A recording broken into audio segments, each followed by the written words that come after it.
Looks like we have a problem up ahead. We better check this one out. Central, this is 1-5, over. 1-5, this is Central, over.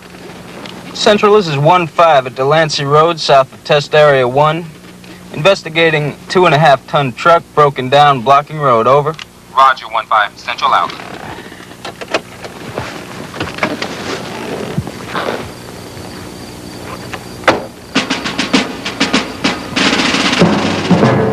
Here we go. All right, let's do it.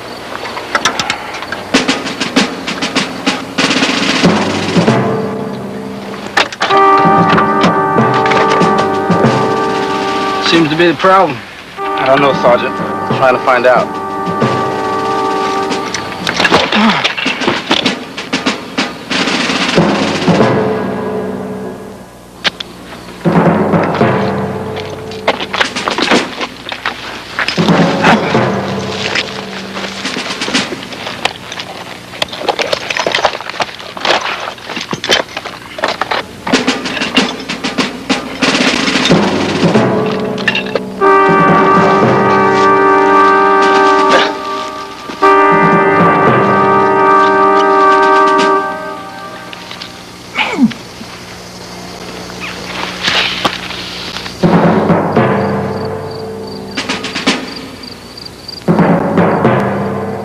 All right, keep it tight.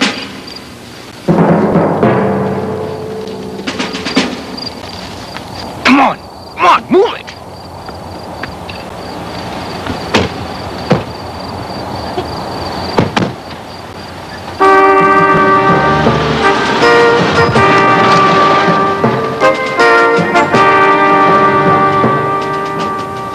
It's an honor to have you here, Mr. Norris, to talk to our ordnance people. I'm sure we can all learn a lot from one of the leading armament experts. Mrs. Norris, Jenny, it's a privilege to have you here as our guest. We're very happy to be here. I'm sure you'll find all the comforts of home inside. I'll be back at 1800 hours to pick you up for dinner. Meanwhile, relax and get some rest. Thanks for your hospitality, General Kelly. I'm sure we'll be fine.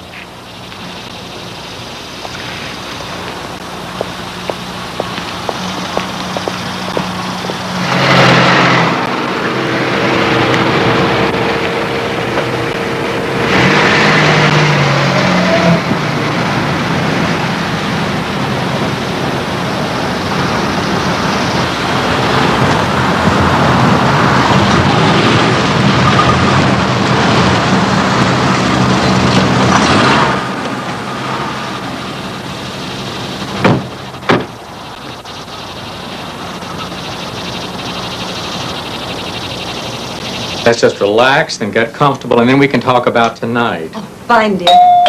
I'll get the door. Yes? Mr. Norris, a gift from the General. Thank you. Oh! What is going on? Over! Get away! On the sofa! On the sofa!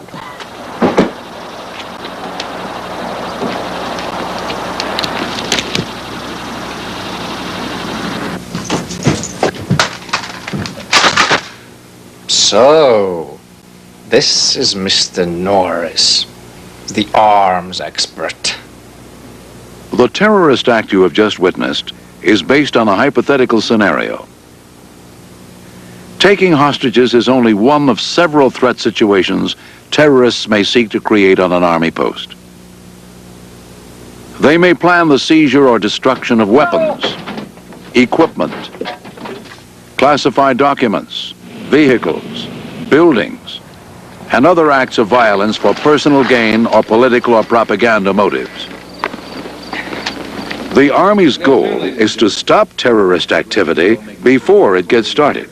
However, we must realize that skilled, determined terrorists may be able to penetrate a large facility like an Army installation, especially when they are as resourceful as this group.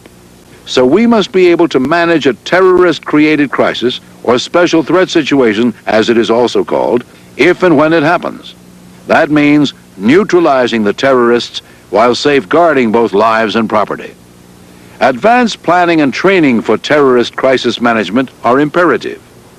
A comprehensive plan for various contingencies must be developed at every Army installation. The following presentation describes a typical Army contingency plan. Any plan should include both anti-terrorism and counter-terrorism measures. Anti-terrorism or preventive measures are taken prior to a terrorist incident in the hope of deterring it. Counter-terrorism or reactive measures are taken when the incident occurs. These must be pre-planned and rehearsed.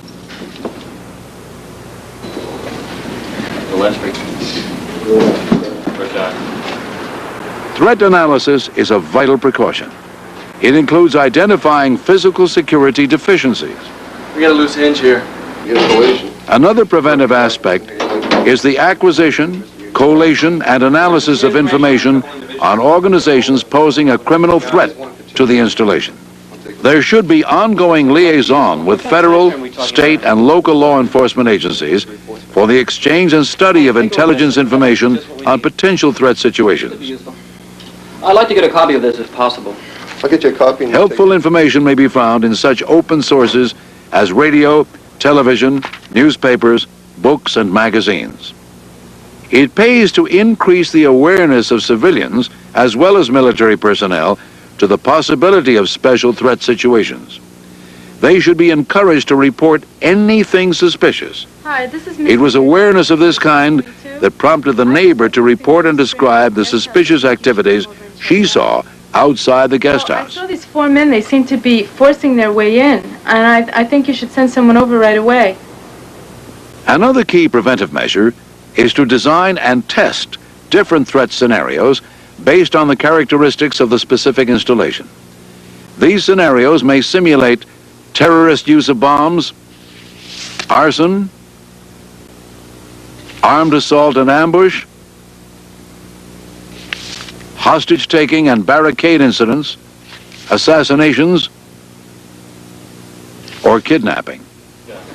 A variety of training exercises can be developed. Personnel gain hands-on experience in crisis management. Performance techniques and procedures are observed and evaluated for effectiveness. Debriefings and critiques discuss errors or inadequacies in crisis management plans and steps for correcting them. So that these problems don't arise again. Engineer, what was your main... Shortages or deficiencies in equipment and material may be identified. This repetitive process of exercise, evaluation, and review results in crisis management procedures for various contingency situations. Good afternoon, ladies and A gentlemen. major source of input for these contingency plans is the installation's threat committee. Its role is to assist the commander in developing a comprehensive threat statement and threat analysis for the installation. And before we begin, Membership usually includes the following: the public affairs officer, remind the group that if they're going to deal with CID officer, Captain Woods, could we have an update on the renovation of the media center? it's coming along on schedule. Physical security, what do you have to report? physical security officer, the Directorate of Logistics, and the Provost Marshal, among others. Special threat plan. The committee meets regularly to exchange information and develop plans that will make it easier to work together when a crisis situation occurs. This coordinated effort includes outside elements, such as the local police and FBI, that may become involved in a special threat situation. Division of my department will be happy to cooperate. This committee is usually chaired by the operations officer, who is also the deputy director for plans, training, and mobilization. The goal is a highly trained team whose elements can be activated for quick response. This schematic shows this installation's organization for a quick response capability. Plans at other Army installations may vary. To see how these assets are used, we return to the hypothetical terrorist incident. The first word of the incident comes from a neighbor across the street as she calls in her suspicions to the military police. The call is taken by the desk sergeant. He notifies the duty officer. And there is an empty MP vehicle parked in front of the guest house. Okay, let's dispatch a unit to the guest house. Have them perform surveillance and report back every 15 minutes. Tell them to use extreme caution and not to try to enter the guest house. Yes, sir. Units 1-1 and 1-3, this is Central, over. More news comes in from the MP patrol sent to locate Unit 1-5 after they failed to respond to calls from Central. 1-4, this is Central, over. This is 1-4. We found MPs King and Ludwig bound and gagged just off Delancey Road. Spec 4 King has been badly beaten. We need an ambulance. There's no sign of the MP sedan. Over. This is Central. Ambulance is on the way. Out. Looks bad, sir. We'll see what the surveillance unit reports. Yes, sir. Emergency. This is Staff Sergeant Davis, MP desk. We need an ambulance on Delancey Road, 1 mile south of Test Area 1. We have 2 possible injured MPs and we request a doctor. MP Unit 14 is there.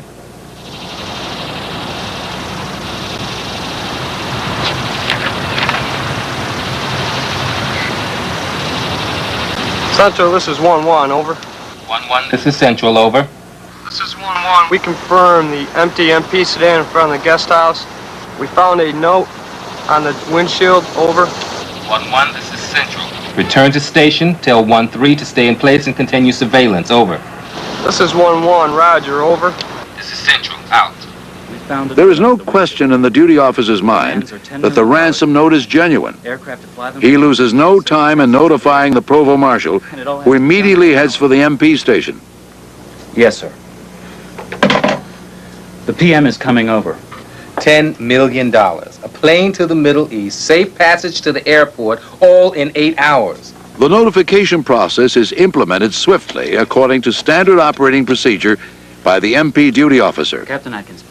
The installation commander, the public affairs officer, and the FBI are immediately alerted. The guest house. The Emergency Operations Center is activated, and a Threat Management Force command post is established. How's the evacuation going? The installation commander directs the command group. He has the authority to approve or disapprove all measures taken in the field.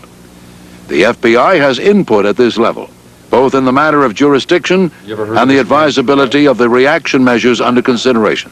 We will have to run it through our intelligence people. The public affairs officer is the liaison between the command group and the media for all information to be released on the special threat situation. Things operational, sir. No problem. No, sir. The Emergency Operations Center provides the support that may be used against the terrorist group. The EOC is headed by the operations officer, who is also chairman of the Threat Committee.